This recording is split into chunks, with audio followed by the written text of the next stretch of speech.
Hey guys, it's Andrew from Cardinal Kia. In this video, I'm going to show you how to navigate through the 7-inch LCD instrument cluster in the 2022 Kia Seltos. I have in front of me here an SX Turbo all-wheel drive in Onyx Black. Let's get started.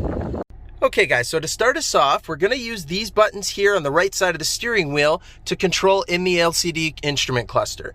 So, this button here is like the menu button, or I like to call it the sheet of paper button. The silver button is up and down, and if you press it in, it's okay. So, being on the 7-inch LCD instrument cluster now, at the top of the screen there, it's giving you an estimated range on this tank of gas. On the top left, it's letting you know what drive mode you're in. On the far left, it's letting you know what gear you're in. Bottom left is the outside temperature. Right now, it's in Celsius, and it can be changed to Fahrenheit. In the bottom center, that is letting you know your lane keep assist is on, and other safety features pop up there. In the bottom right, you have your odometer, and on the far right, you have a little digital speedometer. In the center of the screen right now, we're on the fuel economy screen.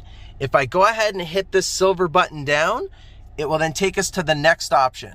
So the next option is accumulated info, which is like a trip counter.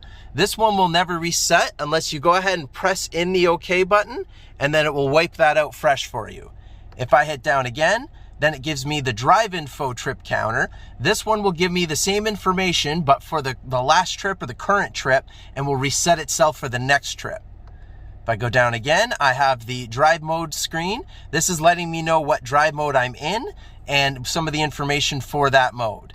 If I hit down again, this SX Turbo all-wheel drive is equipped with a 7-speed dual clutch transmission, so it's giving us a transmission temperature gauge just in case.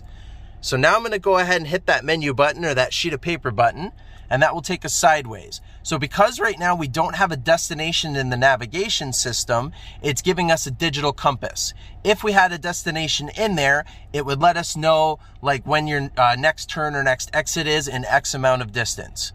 So if I go ahead and hit the sheet of paper button one more time, that will take us into some of the safety screens. So this is the visual indicator for the lane keep assist screen. If I hit down, we have our driver attention warning system. One more time, I have the all-wheel drive power screen, letting you know where the power is going for each wheel when you're driving because of your all-wheel drive. If I hit down one more time, I have the tire pressure monitoring system, which will give you the pressure of each wheel in PSI as you drive and let you know if one of them is getting low. And if I hit the sheet of paper button one more time, it takes me back to the other screens, and it's up to you which one you want to keep it on. And that's how you do it. Thank you very much for watching, guys. Please make sure you hit that like button, and please subscribe and select the notification bell to stay up to date with all of our videos. Also, go ahead and give us a follow on Twitter, Instagram, and Facebook. All of the links are in the description below. Thanks, guys.